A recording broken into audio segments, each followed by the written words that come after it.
Magandang oras mga kababayan, mga ka-Golden Boy. Meron tayong i-replay na video. Ito yung pangyayari kahapon sa Proclamation Rally sa Laguna, sa Santa Rosa City in Laguna ay dumagsao. Napakaraming supporters ni PBBM ng Alyansa.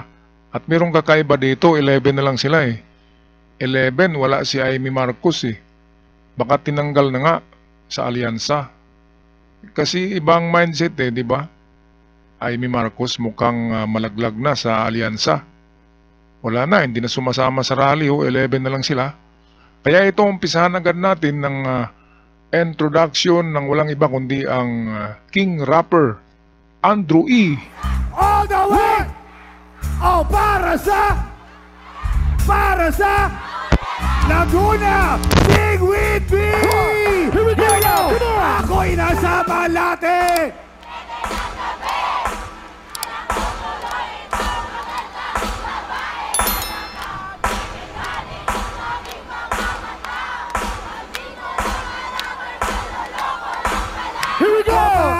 Sa akin na bilbokon yun Nagtuturo na siya, hindi pa kami on Upang di mahalata, siya ay nagbayabang Nagbebenesita, daw siya sa alabang Ako ay umakbay, mahigpit na Naglalaway sa paday niyang hapit na Nang ako'y makaliga, di ko siya matagpuan Pag ikaw ang kakanta, ito'y ibibigay ko dyan When the night's alright, let's go baby Oh yeah, at pinatay ang ilaw Hindi ko marinig O madalas, lumalabas Naku, baka dito mapunta Bakit di naman punta?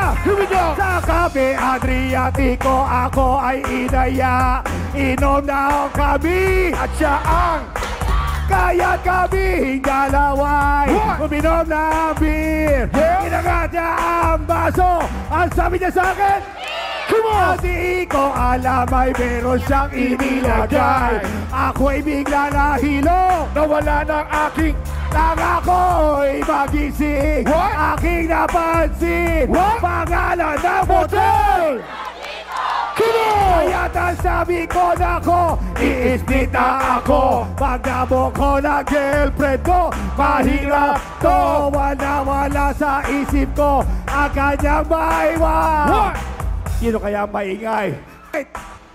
Aska baby Oh yeah Hindi ko marinig O madalas lumalabas Now take it to the top Oh dali Come on Oh stand by me Break it down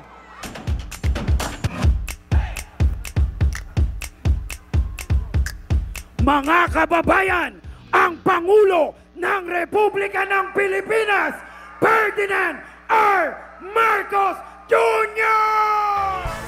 Ng pagkakaisa, alyansa para sa pamulan, alyansa ng bagong Pilipinas. Magandang gabi, Binyan! Magandang gabi, Laguna! Maraming salamat po sa inyong napakainit na pagtanggap po sa amin ang ating mga kandidato ng Alyansa para sa Senado. Andito po at ay hinaharap po namin at ipapakilala po namin sa inyo. At nakilala na po ninyo dahil mga sikat po ito. Please, sit down, please. Nakita naman na po ninyo, narinig po ninyo ang kanilang mga karanasan. Narinig naman po ninyo ang kanilang nagawa na. At narinig din po ninyo ang kanilang mga binabalak at pinapangarap para sa ating bansa. Yan po ang ating mga kandidato. Kaya kung titignan po ninyo sila, ay na isa-isa, kikilatisin po natin isa-isa, bawat masasabi naman po natin, may pagmamalaki natin bawat isa sa kanila.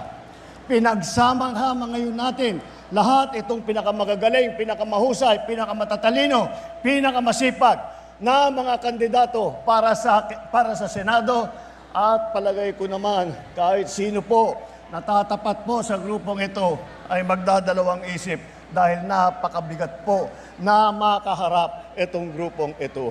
Kaya ako po, sinasabi ko po, ay marami po na akong pinagdaanan na kampanya, ngunit ngayon po ay ang pakiramdam ko ay napakapalad ko po na bilang isang Pangulo ay meron akong magiging kasama na mga magigiting na senador. Nakilala ninyo, nakilala ko na magdadala ng kabutihan sa ating bansa. Alam niyo po, sila po ay lahat po ay sila kumbaga ay hasang-hasana. Sanay po sila sa trabaho ng serbisyo publiko. Lahat po sila ay ipinamigay na ang kanilang buhay sa taong bayan. Ipanimigay na ang kanilang pawis at sakripisyo para sa taong bayan, para magserbisyo publiko.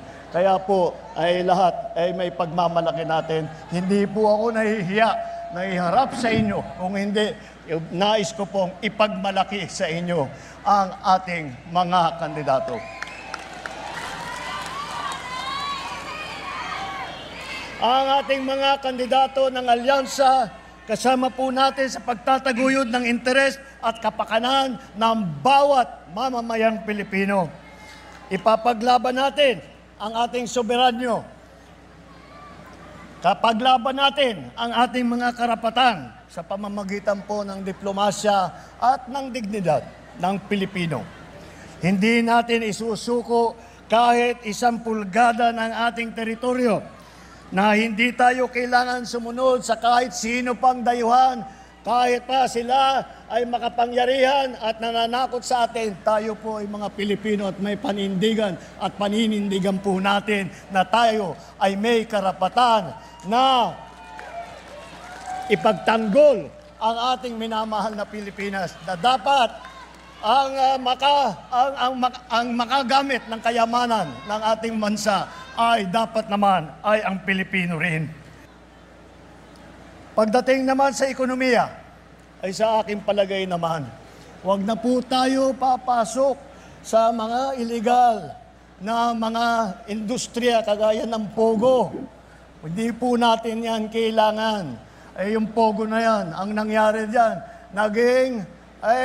lahat po ng krimen ay nanggaling, maraming krimen ang nanggaling doon. Ang karahasan ay dumami dahil po sa Pogo. Kaya po tinanggal na po natin. May tunay po na solusyon dyan para sa trabaho at para sa ekonomiya. Ang solusyon ay ang tunay na trabaho, kabuhayan, suporta sa mga maliliit at sa mga nangangailangan. Kaya po magkaisa po tayo. Magkaisa po tayo sa ating alyansa. At huwag nating gawing alyansa lamang nitong 11 na tao, 11 na kandidato na tumatakbo bilang senador na kasama sa alyansa. Samahan niyo po kami. Samahan niyo po kami at magka-alyansa rin tayo. Magkapit-bisig po tayo at sama-sama po natin pagandahin ang buhay ng bawat Pilipino. Magsama-sama po tayo, magtulungan po tayo, mag-alyansa po tayo muli upang ipagpalabanan ang kahirapan, upang labanan ang krimen, upang labanan ang mga drug lord na pumapasok dito sa Pilipinas.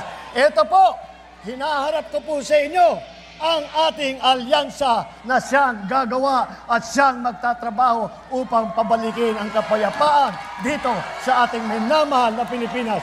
Maraming salamat po. Isang masigabong palakpakan para sa alyansa, para sa bagong